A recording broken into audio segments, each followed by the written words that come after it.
찬란한 광기 어린 창조적 유희. 여기는 한지훈의 고전에서 찾아낸 단단하고 숭성한 심리학, 고단수 심리학입니다. 안녕하세요. 저는 지훈과 서정숙입니다. 오늘은 32번째 시간으로 새로운 삶을 사는 법에 대해서 한지훈 작가님과 이야기 나눠보겠습니다. 새로운 삶을 살기 위한 방법, 죽었다 다시 부활할 수는 없고요. 계명을 해서 새로 살아야 될까요? 아니면은 이 또 새로운 삶을 산다는 게 그냥 다시 새로 시작하는 걸 말씀하시는 건지, 아니면 그 전부터 내가 워너비가 되고 싶었던 사람으로 사는 건지 정말 너무 어떤 이야기일까 궁금해지는데요. 이게 어떤 내용일까요? 새로운 삶을 사는 법. 이 인생을 지나놓고 보면 참 후회스러운 시간이 참 많아요. 드문드문 있죠.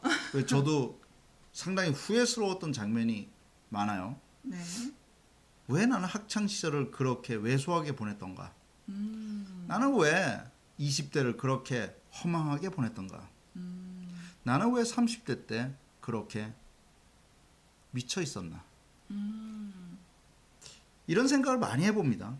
네. 나는 왜 남들을 따라가지 못해서 그렇게 안달을 했을까? 왜 그렇게 불안했을까? 이런 생각도 하고요. 네. 새로운 삶을 산다는 것, 나이가 들어가면서, 그리고 나이가 더 많이 들어가면 내가 왜 그렇게 살았을까라고 후회를 하게 되는 장면이 어느 순간에 생겨난다는 거죠. 불현듯 떠오르겠죠. 한번 이런 생각을 한번 해봅시다. 90살을 산 한 노인이 이제 암 진단을 받고 마지막으로 찾아간 해변가에서 푸념을 하면서 나는 왜 이렇게 인생을 살았을까? 라고 후회하면 그 인생을 되찾아올 수 있을까요? 되찾지 못하죠. 그럼 이렇게 한번 생각해 봅시다. 왜 그렇다면 우리는 완벽하게 새로운 삶을 완전히 변화돼서 살 수 없을까요? 매일 패배의식에 쌓여 있고 나는 할 수 없다라고 규정하며 앞으로 한 발도 내디딜 용기조차 갖지 못하고 이렇게 사는 것만 해도 다행이다라고 말을 하며 매일 안주하고 있습니까? 학벌 때문에, 나이 때문에, 키 때문에, 얼굴 때문에, 도대체 그 뭐뭐 때문에는 언제까지 외쳐야 됩니까? 우리 인생에 있어서 뭐뭐 때문에 못했던 것이 얼마나 많습니까? 그렇다고 저는 무모하게 뛰어가라는 것이 아닙니다. 바로 지금부터 내 머릿속에 있는 DVD 타이틀을 바꾸기 시작하셔야 됩니다. 이게 무슨 소리냐면요. 왜 서정숙 씨도 그런 적이 있겠지만 어떤 사람을 만나보십시오. 그 사람이랑 만나면 아주 그 우울한 이야기만 하는 사람들도 있어요. 또 어떤 사람이랑 만나면 아주 유쾌한 재담꾼도 있어요. 네. 또 어떤 사람을 만나면 뭐 하루 종일 종교 얘기만 하는 사람도 있어요. 그렇죠. 또 어떤 사람을 만나면 하루 종일 주식 얘기만 하는 사람도 있어요. 그렇죠. 제 친구 중에 한 명은 만나기만 하면 성적인 얘기만 해요. 그 친구를 있죠. 심심할 때 한 번씩 만나면 좋은데 자주 만나면 스트레스 받아요. 정신건강에 안 좋겠네요. 한번 이렇게 생각해 봅시다. 왜 그 사람은 그 얘기만 계속 하고 있을까요? 바로 내 머릿속에 그렇게 관심 있고 그렇게 정이 내려진 하나의 DVD 타이틀이 돌고 있을 뿐이에요. 한번 생각해 보세요. 저는 매일 이런 거를 찍고 매일 이런 글을 쓰잖아요. 네. 그럼 제 머릿속에는 이런 걸로 DVD 타이틀이 걸려져 있겠죠? 모든 관심사가 그쪽에 꽂혀 있겠죠. 그렇습니다. 맞습니다. 네. 그렇다면 이렇게 합시다. 이왕이면 내 머릿속에 있는 DVD를 그 패배적이고 불안하며 후회스러웠고 답답하며 항상 왜소했던 내 DVD 타이틀을 바꿔봅시다. 획기적인데요. 지금 내 눈에 비춰지는 것은요, 내 동공이 확장돼서 보이는 시선에 비치는 것이 아니라 내가 원하는 것만 캐치하고 있는 것입니다. 전 고등학교 때요. 정확하게 말하면 중학교 때인데 돈을 한번 뺏겨본 적이 있었어요. 등치 큰 형아들한테. 길거리 골목에서. 네. 네. 어두컴컴한 골목에서 네. 부르더니 그때만 해도 10원에 한 대씩이었거든요. 오, 셌네요. 상당히 셌죠. 제가 그때 6,000원을 가지고 있었는데 오, 600대 될 뻔했네요. 그래서 어머니 저 살아 돌아왔습니다 하면서 6,000원을 뺏긴 적이 있었습니다. 아, 예. 네, 놀라지 마십시오. 그 다음부터 제 망막에 보이는 것은요. 키 크고 싸움 잘하는 형아들이었어요. 길거리 걸어갈 때면은 시선이 계속 흐르는 거죠. 그렇죠. 제 DVD 타이틀은 한 번의 트라우마로 인해서 그런 사건이 또 나에게 일어날 수 있다라는 걱정과 불안이 나를 엄습해왔던 것입니다. 아, 그렇겠네요. 그럼 한번 물어보겠습니다. 나를 억압하고 있었던 그리고 나를 처참하게 무너뜨리고 있었던 생각과 사상들의 가운데서 무엇을 발견할 수 있습니까? 바로 내가 틀어놓은 DVD에 의해서 내 시선은 거기에 머물고 있을 것입니다. 네. 잃어버린 시선과 그리고 잃어버린 내 망막의 힘을 찾아옵시다.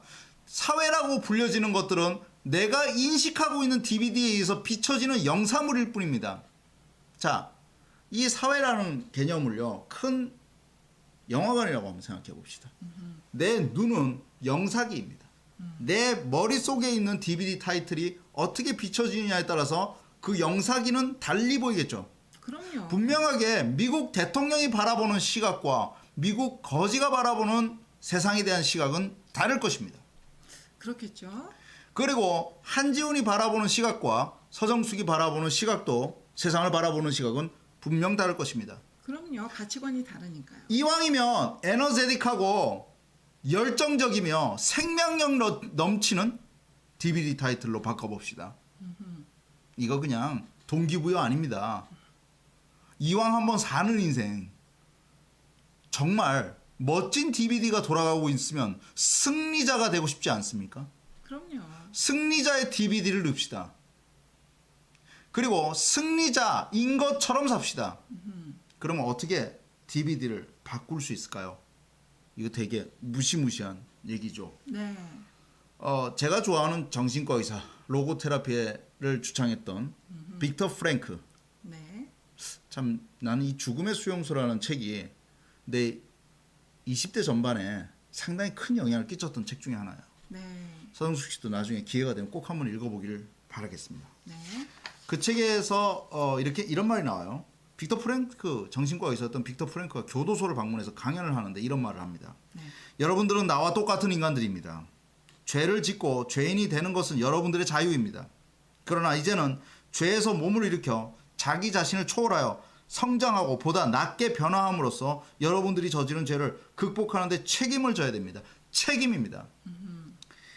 빅터 프랭크의 말처럼요. 나 자신은 개성 넘치는 세상을 만들어 나갈 책임 있는 주체라는 사실을 잊어서는 안 됩니다. 네. 자, 이게 중요합니다. 세상에 의해서 증오를 받았고 또 세상에 의해서 내가 아무리 표현하려고 해도 아무런 응답이 없었기 때문에 내 DVD는 점점 비극적인 영상물이 돌아가기 시작했다는 것입니다. 그런데 빅터 프랭크는 이런 말을 하죠. 그러나 이제는 죄에서 몸을 일으켜서 자기 자신을 초월하고 성장하고 보다 낫게 변화함은 보다 더 좋게 변화한다는 것은 여러분들이 저지른 죄를 극복하는 책임을 져야 됩니다. 라고 말하고 있어요. 내가 내 DVD를 바꾸는 것은 그리고 내가 이제까지 갖고 있었던 잘못된 DVD에 돌아가는 것을 나는 할 수 없어. 나는 뭐뭐 때문에 안 되라고 말했던 그 DVD를 부셔버리는 것은 바로 책임감입니다. 가슴 떨리는 책임감이죠. 역설적이죠. 같은 상황을 반대로 인식하라는 것입니다. 분명히 그 죄수들은 무기력할 것이고 짓눌려 있을 것이고 분노와 억압 속에서 힘들어했을 것입니다. 빅터 프랭크는 그 순간에도 인간은 변화될 수 있고 자기 태도에 대해서 책임을 질 수 있다라고 얘기합니다. 제가 좋아하는 시 한용운의 님의 침묵을 읽어드리겠습니다. 맨 마지막에 부분부터 마지막 부분부터 좀 중약하고 중간 부분들 읽어드리겠습니다. 네. 사랑도 사람의 일이라 만날 때 미리 떠날 것을 염려하고 경계하지 아니하는 아니지만 이별은 뜻밖의 일이 되고 놀란 가슴은 새로운 슬픔에 터집니다. 그러나 이별을 쓸데없는 눈물의 원천을 만들고 마는 것은 스스로 사랑을 깨치는 것인 줄 아는 까닭에 걷잡을 수 없는 슬픔의 힘을 옮겨서 새 희망의 정수박에 들이붓습니다. 우리는 만날 때 떠날 것을 염려하는 것과 같이 떠날 때 다시 만날 것을 믿습니다. 아, 님은 갔지만은 나는 님을 보내지 아니하였습니다. 제곡조를 못 이기는 사랑의 노래는 님의 침묵을 휩싸고 돕니다. 최악의 이별의 상황 속에서 당신은 희망의 정수박이를 쏟아부을 용기가 있습니까? 그것은 내 넘쳐오르는 생에 대한 책임감이며 내 삶을 방치하지 않겠다라는 내 태도의 결정권이기도 합니다. 제가 DVD 타이틀이라고 얘기했던 부분은 바로 우리 이 모든 세상의 변화를 우리는 바꿀 수 없지만 내 태도만큼은 바꿀 수 있다는 것입니다. 내가 세상을 어떻게 바라보느냐, 그것은 나의 태도에 관련한 문제. 즉 님의 침묵에서 한 영혼이 이야기했듯이 바로 그 극한의 슬픔 속에서 그것을 극한의 슬픔으로 처박아두는 것이 아니라 다시 희망이라는 정수박이를 쏟아붓고 다시 한번 일어서는 것입니다. 저는요 그냥 일어서라고 이야기하지 않겠습니다. 바로 당신 안에 있는 꿈틀대는 DVD 타이틀을, 잘못 돌아가고 있는 DVD 타이틀을 원래 원형으로 바꿔놓으라는 것입니다. 여러분들, 삶을 바꾸고 싶다면 우선 내면에 잘못 돌아가고 있는 비극적 패배적 DVD 프로그램부터 버려야 합니다. 그리고 자기 삶을 바꿀 수 있다는 확신의 참 마음, 그런 삶의 자발성으로 하나하나 새로운 삶을 만들어 나가시기 바랍니다. 감사합니다. 네, 감사합니다. 저도 오늘 새로운 삶을 살기 위해서 기존의 DVD 빼내고 책임 그리고 용기 집어넣도록 하겠습니다. 지금까지 한지훈의 고단수 심리학, 저는 서정수. 네, 저는 작가 한지훈이었습니다. 감사합니다.